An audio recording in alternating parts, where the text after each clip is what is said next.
Hi everyone, and welcome back to my channel. Today I am so excited to share with you everything about my wedding as far as budgeting, planning, things like that. The average cost of a wedding in the US today is around $30,000, which to me sounds way too much money. Like, it just doesn't sound like an investment that I would really want to put my money into.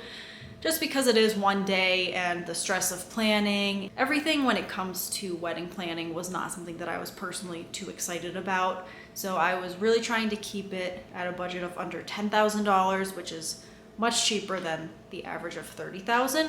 So this video is just to share with you how I was able to do that and some tips in case you're in the middle of planning and want to cut costs in one way or another. I hope that this helps you. And just for reference, I got married in May of 2023. We had a total of 19 guests, so 21 including us, and we did a ceremony and receptions. And if you haven't already, please subscribe to the channel, like this video if it was helpful, and comment below if you have any questions or comments.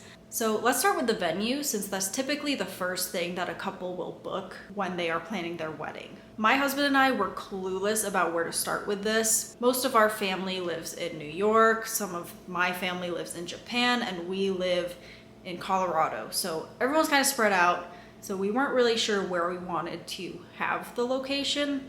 So we kind of looked throughout the country to see different options and pricing, everything like that, since regardless, there would be a lot of people that would have to travel for this wedding. And after a lot of consideration and research, we ultimately decided on having our wedding at San Francisco City Hall. And if you're not familiar with San Francisco City Hall, it is a beautiful building. It's architecturally very nice. It's super ornate on the inside. It almost looks like, I don't even know, like an old church. And the nice thing about San Francisco City Hall is that you can have an actual ceremony. You can book a 1-hour ceremony on one of their balconies where it's private and have an actual ceremony where you're walking down the aisle and you have chairs and guests, where typically when you think of City Hall, you think of going up to the desk in an office and just signing paperwork.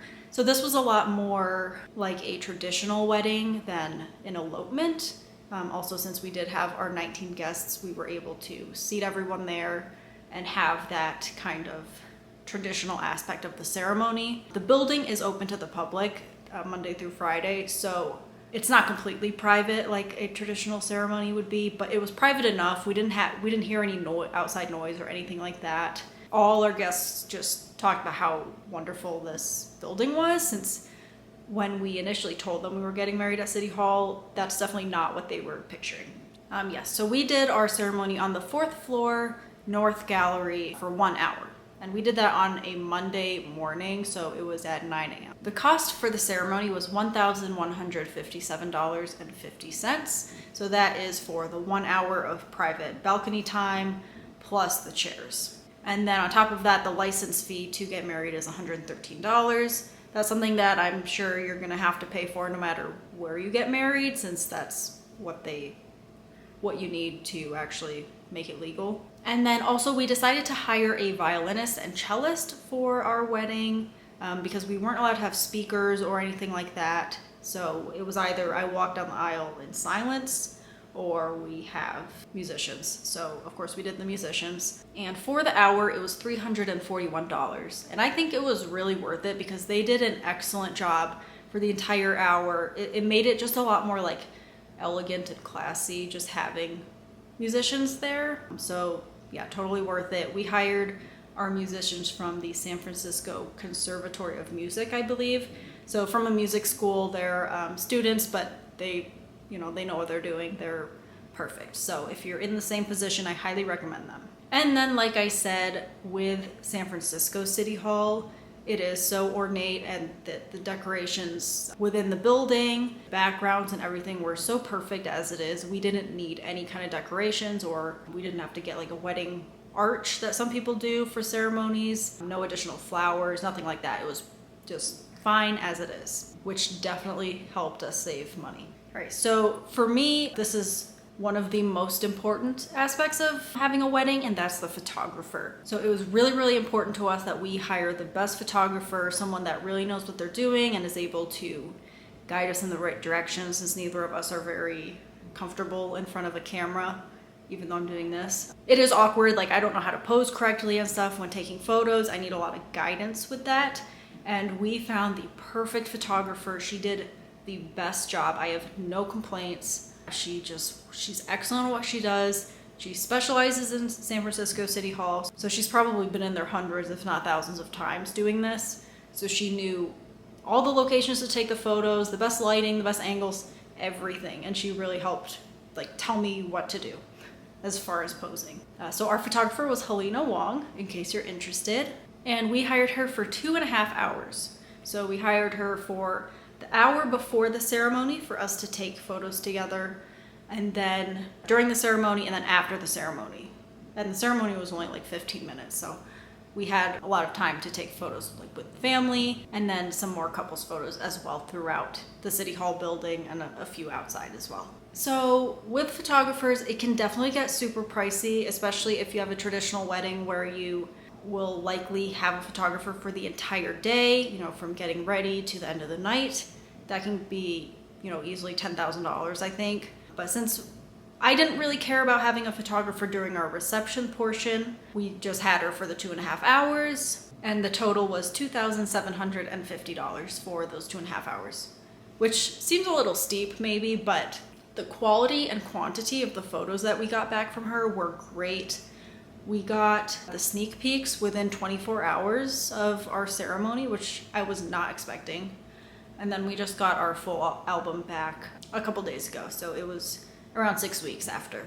So again, Helena Wong, perfect, did an excellent job. I would hire her again. Okay, so for the reception, we wanted to find a spot that had really good food in a great location that was easily accessible from our hotel and from City Hall. And we also wanted it to be a place that was kind of decorative as is and didn't require a lot of extra like arrangements or anything. So we ended up choosing Wayfair Tavern, which a lot of people that get married at San Francisco City Hall choose to have their reception there. So we followed the recommendations of others online who did the same thing. With Wayfair Tavern, you can book out, they have a few private rooms that you can book. We booked the top floor, which is the 4th floor room. It was pretty large, but it fit the 21 of us perfectly. There wasn't like too much room, if that makes sense.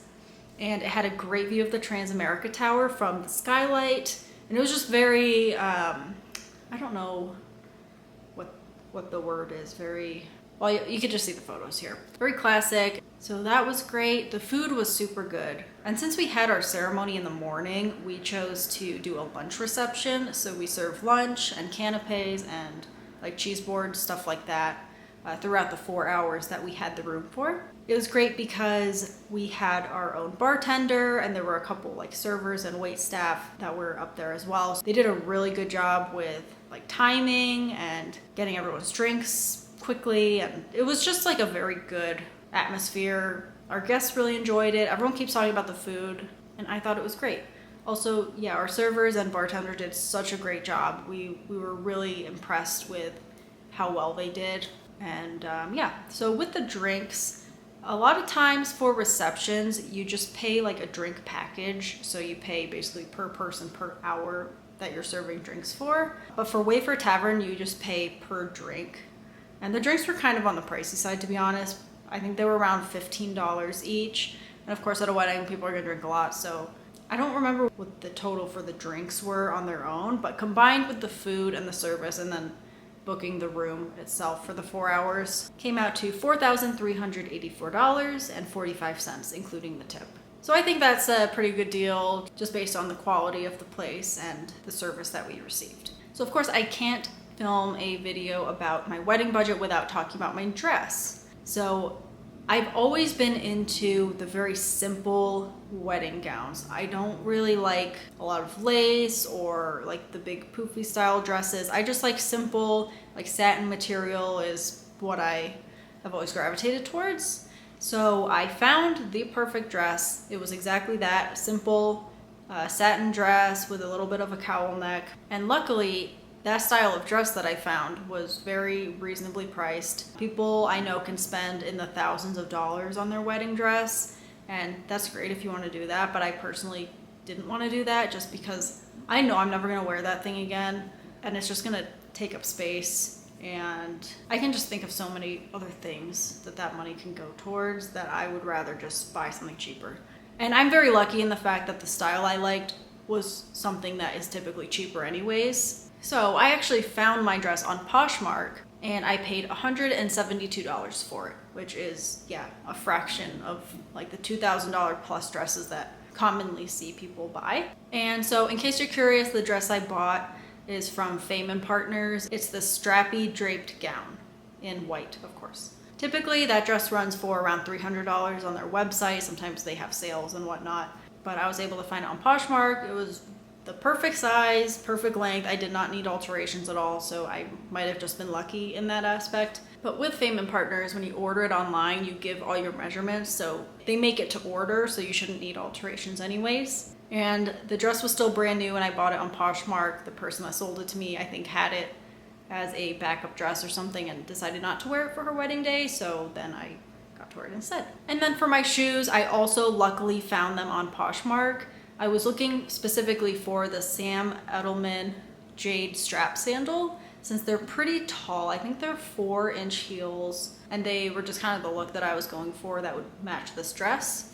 And I found that on Poshmark for $30, and the person that I bought those from actually wore them on her wedding day. So they have gone through 2 weddings, and I'm actively selling them on Poshmark now, so maybe someone will buy them and wear them on their wedding day. So I loved the look of these shoes. However, they were very uncomfortable, especially after the first hour. I think maybe because I'm not used to wearing heels that are that tall, and also I typically wear pumps that are not open toe. So what happened was my foot kept sliding down the shoe, which was causing a lot of pain from the straps. And I just kept having to like adjust my foot back up so it didn't look like my shoes were way too small. And it was just kind of terrible. By the end, I just needed them off. But again, that might just be a me problem because there's lots of good reviews online. I think I just should have worn them out for a bit longer before my wedding day. And initially I did want to buy the Jimmy Choo sandals that have like the bow on the back, but I decided against it because I just can't fathom spending $1,000 on shoes that I'll never wear again. So I'm glad that I went the route that I did, honestly. And then for our wedding bands themselves, that was a little under $400 for both of them. We both just opted for simple white gold bands. I personally like the thin bands anyways, and so does he. And they are so far really good. I got mine from Blue Nile. I don't remember where he got his from. So those are holding up well. I didn't want a more expensive wedding ring anyways because I do like the simple white gold, and I might be wrong, but it seems like they all are probably very similar. So like I said, we didn't have to buy flowers as decorations for the ceremony or the reception since they were already pretty nicely decorated. So I only purchased my bouquet and then my husband's boutonniere that matched, and combined those were $300, and we just bought those from a local San Francisco florist, and I loved those. I took the flowers home afterwards and I dried them out so I can keep them as like a memento. But yeah, I'm glad we didn't have to buy a ton of floral arrangements because we don't live in San Francisco, so afterwards they would have just all gone to waste, unfortunately. So yeah, I'm glad we just got the bare necessities pretty much. And then the guest book. So the guest book is something that I completely forgot about. I thought about doing one, and then I guess I just got sidetracked with other things, so I just never remembered to do that. So while I was in San Francisco, I got the recommendation from my friend Priscilla, who, hi if you're watching this, we met there, and she recommended that I get a like poster of San Francisco and just have everyone sign it. And that I thought was such a great idea because I did have a small wedding. There's no way if I bought a full like notebook that would get filled. And I was able to find the poster for $30, and it was the perfect size so that everyone could write just a little something on there. So here it is. This is just a poster of San Francisco. I think it's really cute. And I just bought a gold pen so that everyone could sign. And then once we got home, I framed it and now have it on display. So yeah, I love that because now every day we're able to see it and just, you know, remember our wedding day versus I feel like if we had a book, it would just go on a shelf and we would never actually reach for it. And honestly, I need more art anyways to hang up, so that was perfect. So thank you again, Priscilla, for that suggestion. Okay, so for the cards, we did thank you cards that we custom ordered on Zazzle. We didn't do invites because we planned this wedding out within, I think, 3 months of the actual day. We just didn't think we had the time to really write up formal invitations. Everyone that we were inviting was family anyways, so we just kind of texted everyone, which may be a faux pas, maybe not, but it was fine. No one had like an issue with that, and it was easier anyways. But since we didn't do like nice invites, we wanted to at least do a nice thank you card. So we ordered our cards from Zazzle.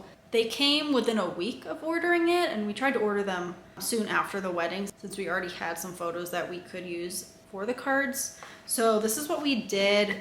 We just had like one of our wedding photos with our names and date, and then the inside has another photo of mostly like City Hall, and then a blank page here.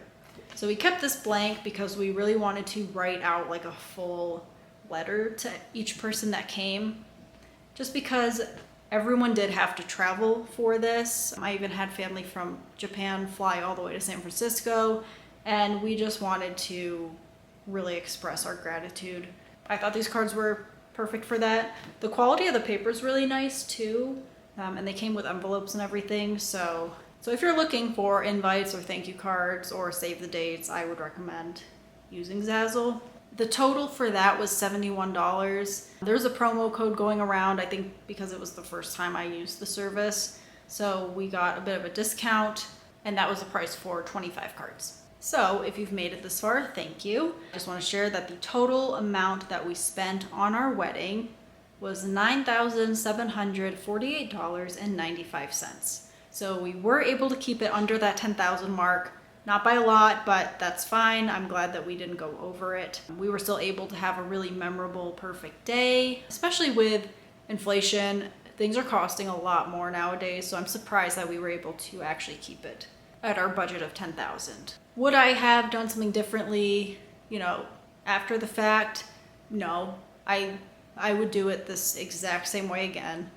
It was great for us. It was really nice to have our families really, you know, get to spend some time together. We all had a little bit of a vacation, like 3 or 4 days in the city.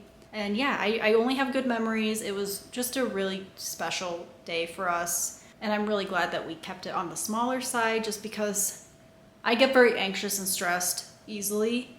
And I know if we had like 100 people at our wedding, I would just be nervous the whole time and not really get to enjoy the moment.